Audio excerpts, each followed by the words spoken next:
오늘 말씀의 제목, 구원을 얻는 비결은 우리가 신앙생활을 하면서, 신앙생활을 하기 시작하기 전부터 아주 기본이 되는 중요한 말입니다. 우리는 모두 구원을 얻기 위해 이 자리에 나와 있고, 또 구원을 얻었기 때문에 신앙생활을 하고 있는 것입니다. 그렇다면 구원을 얻는 비결은 무엇일까요?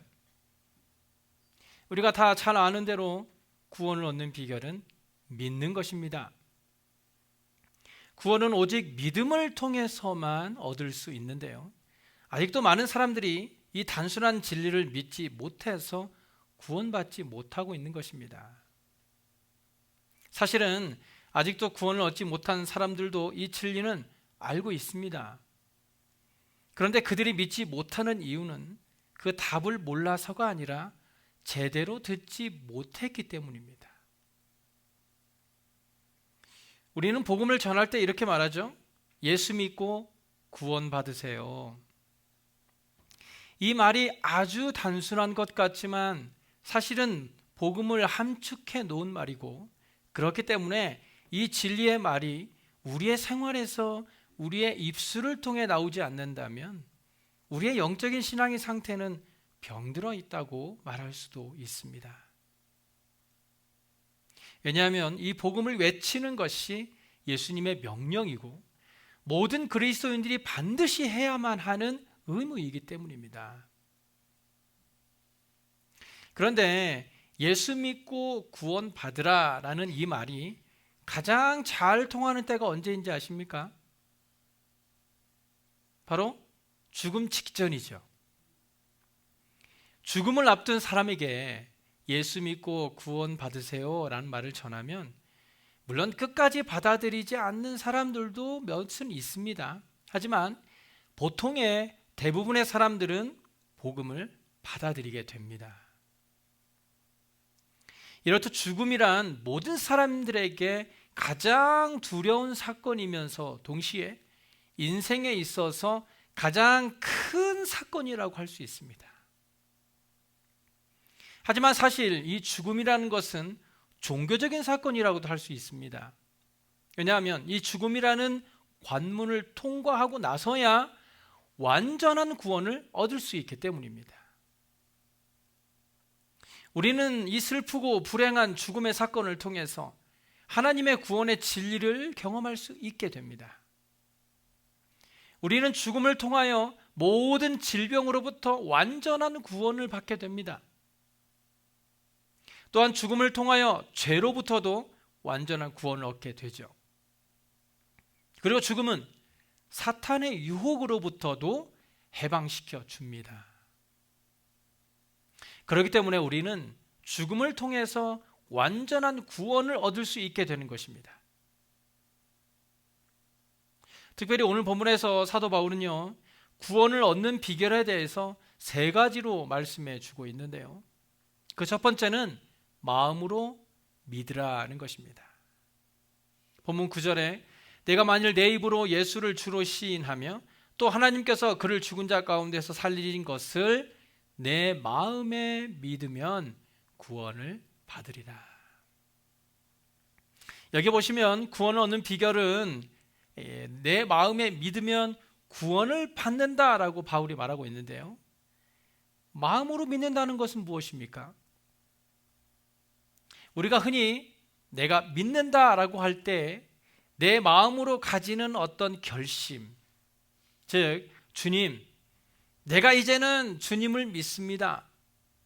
어떤 일이 있어도 나는 주님을 믿겠습니다 라고 하는 내 마음의 다짐이나 결심 같은 것으로만 믿는다는 것을 다 했다고 생각하기 때문에 많은 그리스도인들이 아직도 믿음의 확신을 가지지 못한 채 신앙생활을 하고 있는 분들이 많다는 것입니다. 만약 이 믿음이라는 것이 이렇게 내가 한번 다짐하고 결심하는 서원이나 글로 쓰는 어떤 서약을 통해서 해결되는 문제라면 100번이고 그렇게 하겠습니다. 하지만 마음으로 믿는다는 것은 그런 정도의 차원이 아닙니다.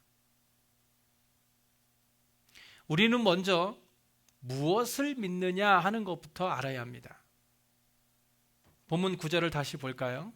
내가 만일 내 입으로 예수를 주로 시인하며 또 하나님께서 그를 죽은 자 가운데서 살리신 것을 내 마음에 믿으면 구원을 받으리라. 여기 마음으로 믿는 것에 순서가 나와 있는데요, 먼저 내 입으로 예수를 주로 시인하는 것입니다. 이것은 예수를 믿는 사람이라면 누구라도 제일 먼저 하는 일이죠. 그리고 그 다음 문장이 바로 마음으로 믿는 결정적인 방법입니다. 그것은 하나님께서 그를 죽은 자 가운데 살리신 것을 마음에 믿는 것입니다. 이것을 믿어야 구원을 얻는 믿음이 성립되는 것입니다. 여기에서 그는 당연히 예수 그리스도를 말씀하는 것이죠. 그리고 죽은 자 가운데서 살리셨다라는 것에는 두 가지 사건이 있는데요, 먼저는 죽음의 사건입니다. 예수 그리스도는 십자가 위에서 죽으셨습니다. 그런데 그 죽으신 예수 그리스도를 하나님께서 죽은 자들 가운데에서 살리신 것입니다. 우리가 부활을 이야기할 때는 부활만 이야기하는 것이 아니라 죽음이 전제가 되어야 합니다. 완전한 죽음이 있어야 완전한 부활이 있는 것이지요. 하나님은 그의 독생자를 십자가에 희생시키셨습니다. 예수 그리스도는 우리 죄를 대신 지고 속죄의 죽음을 당하셨습니다. 그러므로 마음으로 믿는다는 것은 그리스도의 속죄를 믿으라는 것입니다. 예수 그리스도가 나를 위해 대신 죽으셨다고 하는 이 그리스도의 속죄의 죽음이 구원을 이루게 하는 것입니다. 그래서 우리는 그 속죄를 믿음으로 우리의 죄가 사해지는 것을 믿는 것입니다. 그런데 그리스도께서 우리를 위해 대신 죽으셨다는 속죄의 죽음을 믿는 것으로 끝난다라는 것이 아니라 그리스도께서는 죽으시고 부활하셨기 때문에 그 죽음을 극복하고 살아나신 그리스도, 이 부활하신 그리스도를 믿어야만 마음으로 믿는 믿음이 완전하게 성립되는 겁니다. 예수님은 하나님의 아들이셨지만 십자가의 죽음에서는 어떤 일도 할 수 없었습니다. 그런데 예수님은 그 죽음에만 머물러 있지 않았어요. 예수님의 죽음은 믿음에 있어서 우리의 죄를 사하는 역할을 하죠. 그래서 이 죄의 사함의 은혜는 고린도후서 5장 5절에서 말씀하고 있듯이 그리스도의 속죄를 받아들이는 그 믿음을 통해서 성령이 보증하시는 것입니다. 그렇기 때문에 예수님의 부활은 우리의 구원에 있어서 너무나도 중요합니다. 지금도 많은 그리스도인들에게 십자가는 있는데 부활이 없는 신앙이 너무 많습니다. 십자가 목걸이는 걸고 다니면서도 부활의 신앙 고백은 없는 것이 오늘날 우리들의 현실이라는 것입니다. 부활하신 예수님께서는 마태복음 28장 18절 이하에 하늘과 땅의 모든 권세를 내게 주셨으니 그러므로 너희는 가서 모든 민족을 제자로 삼아 아버지와 아들과 성령의 이름으로 세례를 베풀고 내가 너희에게 분부한 모든 것을 가르쳐 지키게 하라고 말씀하였습니다. 하나님께서는요, 이 부활을 통해서 아버지가 계시고 계셨던 이 모든 권세를 그의 아들 예수 그리스도에게 주셨습니다. 그리고 이제 하나님의 권세를 가진 그의 아들 예수 그리스도를 믿는 자에게도 그 권세를 주신 거예요. 그러므로 우리에게도 부활하신 예수 그리스도의 권세가 있는 줄로 믿으시기 바랍니다. 그리스도의 이름으로 마귀를 대적하며 이길 수 있고요, 그리스도의 이름으로 기도하여 병이 치료되고 예수 그리스도의 이름으로 복음을 전할 수 있게 된 것입니다. 이 모든 하나님의 능력이 바로 저와 여러분에게 주어졌으며 우리는 예수 그리스도의 이름을 통해서 하나님의 이런 놀라운 능력을 세상에 나타날 수 있게 된 것입니다. 그래서 이런 믿음에는 반드시 이 하나님의 은혜가 따르게 됩니다. 내가 예수를 믿는다는 것은 내 힘으로 되는 것이 아니라 하나님 아버지께서 믿게 해 주셨다는 것입니다. 예수님의 속죄의 십자가와 예수님이 죽은 자 가운데서 부활하셨다라는 이 진리는 성령이 아니고서는 도저히 믿게 할 수 없기 때문에 우리는 구원을 은혜라고 말하는 것입니다. 이렇게 우리가 예수 믿고 구원을 얻는 것에는 반드시 하나님의 은혜가 필요한데 많은 사람들이 하나님의 은혜에 대해서 오해를 합니다. 지금 내가 하고 있는 사업이 좀 나아지기 위해 하나님의 은혜를 구하고, 자녀가 하는 일이 잘 되도록 하나님의 은혜를 구하고, 나의 형편이 나아지도록 하나님의 은혜를 구하고 있다는 것입니다. 하지만 내가 이 땅에서 잘 되기 위해 받아야 하는 것이 하나님의 은혜가 아니라 우리가 믿고 구원받는 것에 필요한 것이 하나님의 은혜라는 것을 우리는 기억해야 합니다.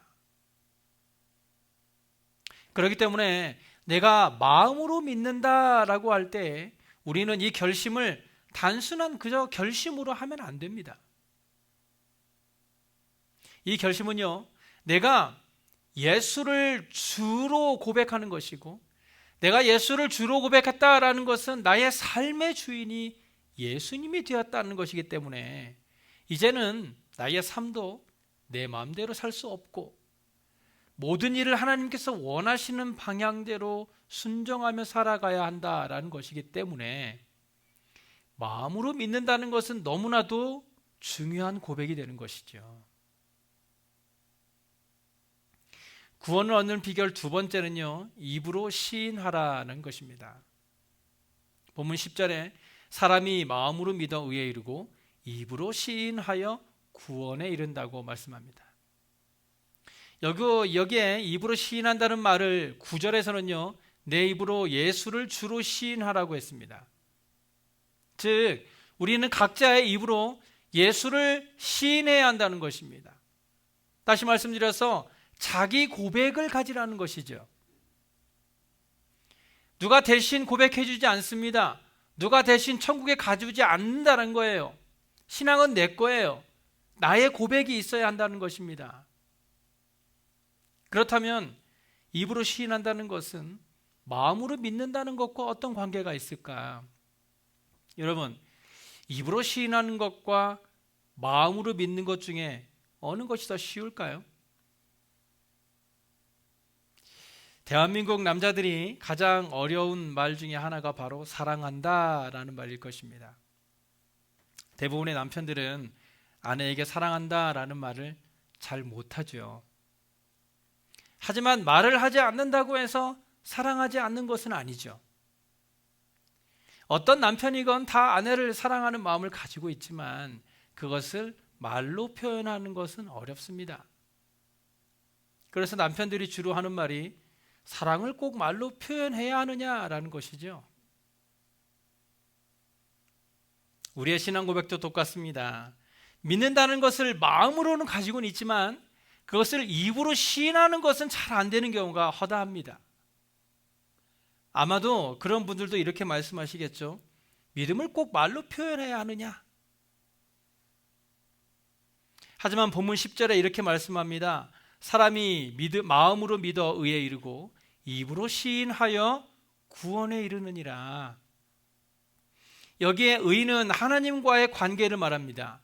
내가 예수 그리스도의 십자가의 죽음을 믿고 예수님이 부활하셨다는 그 진리를 믿고 예수님을 내가 영접함으로 구원에 이르는데 이것이 바로 하나님과 맺어지는 의의 관계입니다.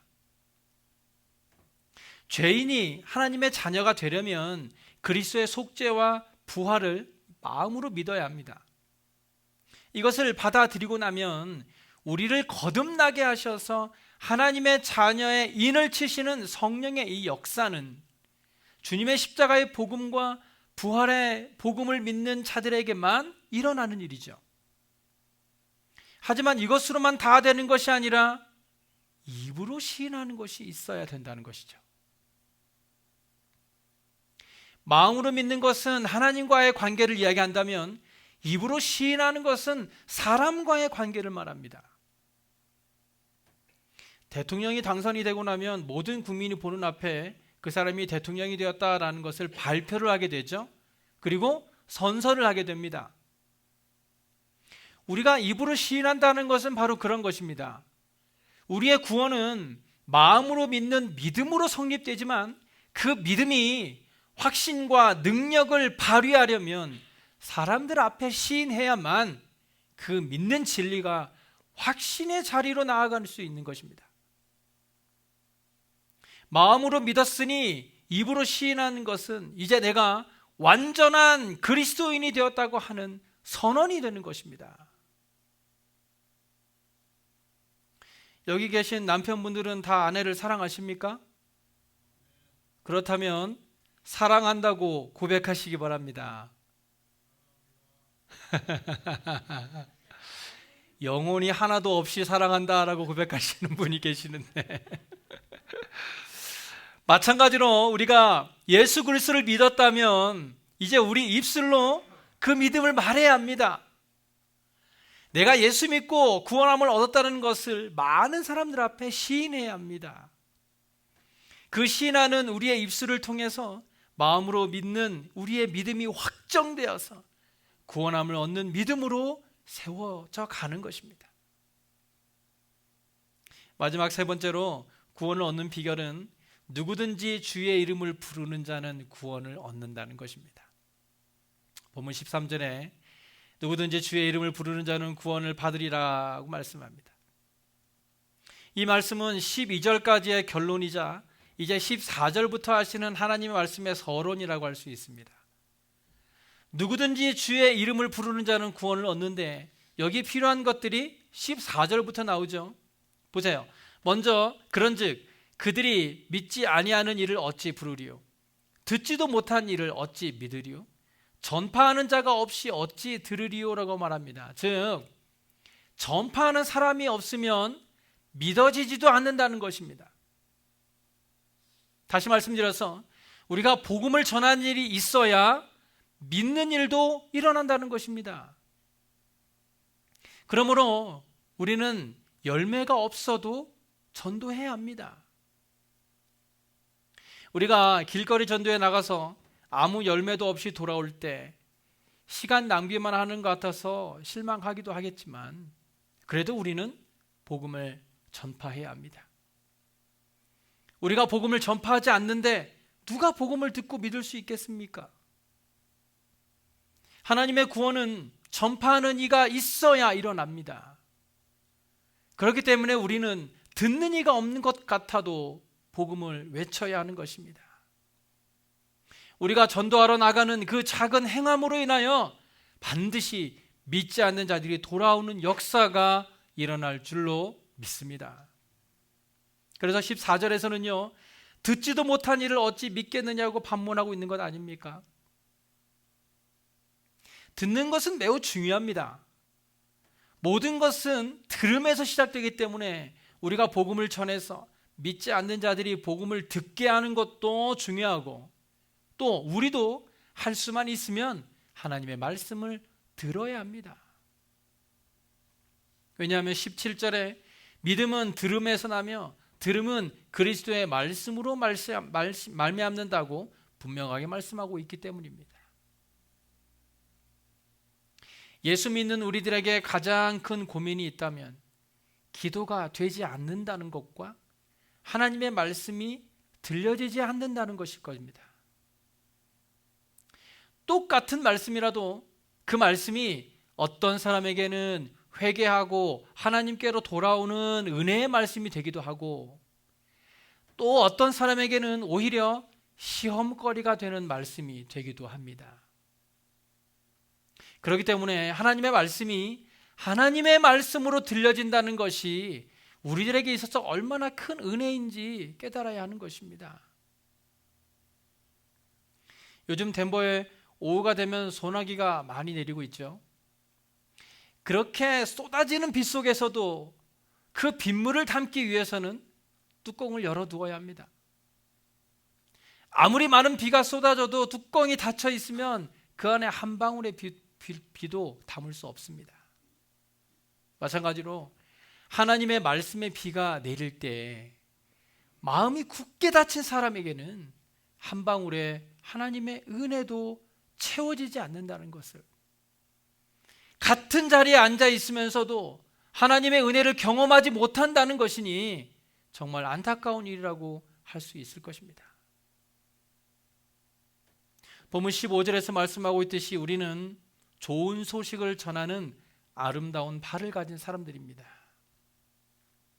우리에게는 세상에서 가장 좋은 복음의 소식이 있습니다. 우리에게는 죽어있는 생명을 살리는 좋은 소식이 있습니다. 어떤 사람이 죽어있는데 그 사람을 살릴 수 있는 약이 있다면 누가 그것을 거부하겠습니까? 우리는 그런 복음의 좋은 소식을 가진 사람들입니다. 그렇기 때문에 우리는 이 생명의 복음을 할 수 있는 대로 전해야 합니다. 죽은 영혼을 살리기 위해 부지런히 이 복음을 많은 사람들에게 전해 주어야 하는 것입니다. 잠언 25장 25절에도 먼 땅에서 오는 좋은 기별은 목마른 사람에게 냉수와 같다라고 말씀하고 있는 것처럼 복음이야말로 영원을 사모하는 사람에게 가장 좋은 소식이기 때문에 그 좋은 소식을 전하는 우리의 발이 가장 아름다운 발이라고 말씀하고 있는 것입니다. 제가 지난주에 한국 TV를 보는데요, 이 개그맨 이경규 씨가 어느 한 예능 프로에 나와서 이런 얘기를 하더라고요. 정박해 있는 배도 배다. 하지만 항해하지 않는 배는 배가 아니다. 그러면서 자신의 꿈에 대해서 이야기를 합니다. 그동안 많은 일들을 이룬 자신이었지만 자기는 여전히 꿈이 있다고. 그리고 그 꿈을 이루기 위해 살아가고 있다라고 말하고 있는 것을 보았습니다. 아무리 좋은 배라도요, 그저 정박해 있으면 배가 아닙니다. 항해를 해야 되겠죠. 꿈이 없는 사람은 인생이 지루할 수밖에 없습니다. 그저 죽을 날만을 바라보고 있기 때문이죠. 우리는 나이와 상관없이 꿈을 가져야 합니다. 우리가 남은 삶 동안에 하나님을 위해 무엇을 할 수 있는지를 생각하고 그 꿈을 향해 죽을 때까지 나아가는 삶이 될 때에 하나님께서는 우리의 그런 삶을 사용하실 것입니다. 그래서 저도 베들교회 담임 목사로서 꿈을 생각해 보았습니다. 많은 성도님들이 3층까지 올라오는 것을 매우 힘들어합니다. 여기에 다 달아서 한숨을 푹 쉬죠. 아이고, 이렇게. 그래서 앞으로 제가 은퇴하기 전까지 제가 꼭 이루고 싶은 꿈은요, 우리 교회가 부흥을 해서 1층의 본당에 있는 교회를 세우는 겁니다. 교회가 이사를 가던 이 자리에 새로운 건물을 짓던 제가 어려서부터 생각했던 아름다운 성전을 짓는 것을 저의 꿈으로 세웠습니다. 올해 여러분께서 새해 기도 제목을 저에게 주셨는데요, 어떤 권사님께서 이런 기도 제목을 저에게 주셨어요. 한 사람이라도 전도의 열매를 맺도록 해주세요. 우리 모두가 한 영혼이라도 하나님께로 인도할 수 있는 꿈을 가지고 하루하루를 살아간다면 하나님께서는 반드시 하나님의 나라를 위해 저와 여러분을 사용하실 줄로 믿습니다. 애플 컴퓨터의 공동 창시자인 스티브 잡스라는 사람을 다 아시죠? 돌아가셨는데요, 그는 그의 회사의 초기에 성장이 제자리 걸음하고 있을 때 이 효율적인 마케팅 전략을 짜기 위해 고민하던 어느 날, 당시 이 펩시콜라 CEO였던 존 스컬리라는 사람에 대한 이야기를 듣고 그를 회사로 영입하기 위해 찾아갑니다. 존 스컬리는 38세에 펩시콜라의 사장이 된 사람으로 펩시 세대를 공략하는 광고 전략으로 코카콜라를 이 부동의 1위 자리에서 추락시킨 장본인이었습니다. 존 스컬리는 충분한 명예와 재산을 누리고 있었기 때문에 이제 새삼스럽게 자리를 옮길 만한 이유가 전혀 없었던 사람이죠. 그런 스컬리에게 이 스티브 잡스가 집요하게 설득하고 막대한 보수를 제안해도 움직이지 않자 이제 44세가 된 그에게 스티브 잡스는 마지막 승부수로 이런 말을 던지게 됩니다. 당신은 설탕물이나 팔면서 여생을 허비하시겠습니까? 아니면 세상을 바꾸는 일에 자신을 던지시겠습니까? 스티븐 잡스의 이 말 한마디가 그를 움직이게 해서 존 스컬리는 마침내 스티브 잡스의 동업자가 되었다고 합니다. 사랑하는 베들교회 성도 여러분, 여러분은 앞으로 무기력하게 그저 죽을 날만 바라보며 하루하루 죽음을 향해 나아가는 삶을 사시겠습니까? 아니면 내가 살아있는 동안 한 사람이라도 전도하고 하나님의 나라를 위해 귀하게 사용받는 인생으로 멋지게 살다가 하나님 앞으로 가시겠습니까? 우리가 마음으로 믿어 입으로 시인하는 믿음이 되어서 구원함을 얻은 성도가 되었다면 이제는 이 좋은 소식을 전하는 삶이 되어야 합니다. 나만 믿고 구원함을 얻었으니 그것으로 만족하는 삶이 아니라 내가 누리는 이 구원의 기쁨을 아직 믿지 않는 자들과 혹은 교회에 나오고 있지만 구원의 확신이 없는 자들에게 이 복음의 기쁜 소식을 바로 전하여서 하나님을 향한 꿈을 가지고 나아가는 우리의 삶을 축복하시고 인도하시는 저와 여러분의 삶이 되시길 간절히 소원합니다. 기도하겠습니다.